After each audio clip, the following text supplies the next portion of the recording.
माझं नाव रुपाली. आम्ही एका सिटीमध्ये राहत आहोत.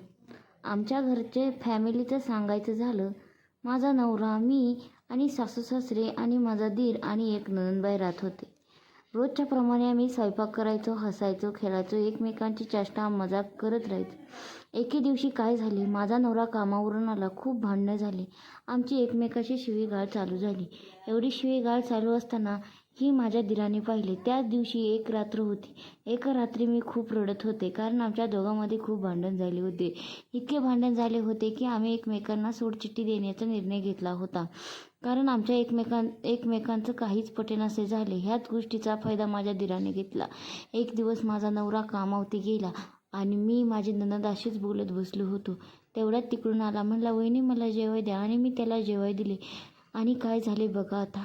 त्यांनी काय केले, काल काय झालं असं विचारले. आणि मग माझ्या डोळ्यात चटकन अश्रू आले आणि मी रडू लागले. अश्रू इतके, मी रडत रडत काय केले, त्यांनी माझ्या जवळ येऊन माझे डोळे पुसले आणि मला त्याच्या मिठीत घेतलं. आणि मिठीत घेऊन मला त्याने सोडलेच नाही व त्यांनी माझे अश्रू डोळे पुसले व त्यांनी माझे होठाचे चुंबन केले. नणंद शेजारी गेली होती, तोपर्यंत त्याने मला धरून ठेवले आणि एका खोलीत घेऊन गेला आणि माझ्याशी गप्पा मारू लागला व म्हणायला लागला, तू त्याला आवडत नाही असं मला वाटतंय. दादाचं तर बाहेर चालू वाटतंय मला. मग तुला ती काही प्रेम करतो का नाही? ती म्हणायला लागली, नाही, आमच्या दोघात तर सतत भांडणं होत राहतात. बघा ना भाऊजी. असे बोलत बोलत त्यांनी तिला जवळ घेतले आणि तिला भैकवण्यात काढले आणि दोघांमध्ये प्रेमसंबंध वाढू लागले. ह्याच गोष्टीचा, भांडणाचा फायदा घेत त्यांनी त्याची मिठी मारली आणि एकमेकांसोबत बोलू लागले. रोज ह्या गोष्टी एकमेकांसोबत करू लागल्या.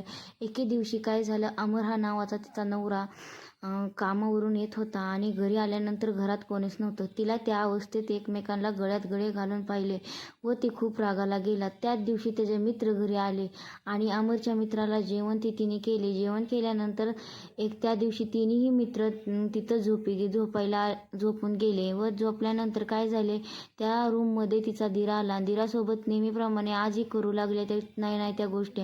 ह्याच गोष्टीचा अमरच्या मित्राने फायदा घेतला. तो पण म्हणायला लागला, तिला ब्लॅकमेल केले की तू त्याच्यासोबत झोपते तर माझ्यासोबत का नाही. मग ह्या गोष्टीचा फायदा तिच्या मित्राने घेतला व तिघेही तिच्यासोबत छेडछाड करून रात्रभर अश्लीलपणा करू लागले. एकमेकांसोबत बोलू तिला तोंड दाबू नाही त्या गोष्टी करू लागले. एकमेकांनी तिचा फायदा घेत व तिच्या नाही त्या पार्टवरती हात फिरवून तिला अवघडी करून भोंगळी करून सगळ्या गोष्टी केल्या व तिला भोंगळी करून तिच्यासोबत सगळ्या गोष्टी केल्या व नको तिचे बोब्स दाबू लागला, खाली गाठी दाबू लागला, सगळ्या गोष्टी करू लागला व ह्या गोष्टीचा गैरफायदा घेत नवरा झोपलेलाच होता. नवऱ्याला तर तिनं त्या पोरांनी झोपेच्या गोळ्या दिल्या होत्या, पण हिला ओरडूसुद्धा दिली नाही. रात्रभर ओरडत होते, पण कुणाला कानोखू खबर झाली नाही.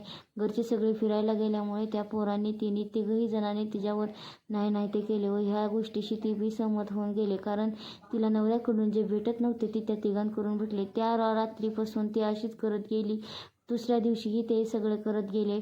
दुसऱ्या दिवशी येऊ लागले घरी, तिच्यासोबत असे नाही ते प्रकार करू लागले व हे प्रकार करताना नवऱ्याला एके दिवशी काय झालं, शुक्रवार होता, नवरा घरी आला आणि मित्रही आले आणि तिघेही उघडे झाले व तिच्यावरती एकमेकांचे गळाभेट करून किस करून एकमेकांना गळ्यात घेऊन त्यांनी नको ते चाटू लागले, एकमेकांना करू लागले, दाबू लागले व नको त्या विचित्र अवस्थेत बघून नवऱ्याला टेन्शन आले व नवऱ्याने तिला सोडचिठ्ठी घेण्याचा निर्णय घेतला आणि अशा प्रकारे तिने सोडचिठ्ठी घेतली आणि ती बाई अशी एकासोबत राहू लागली व दिरानेच तिच्यासोबत लग्न केले, वेगळं होऊन, नवऱ्याशी सोडचिठ्ठी होऊन. बघा, असंच असतं बघा. प्रेमसंबंध तिच्या नवऱ्याकडून तिला भेटले नाही, त्यामुळे तिनं बाहेरून करून घेतलं आणि शेवट दिरासोबत लग्न केलं.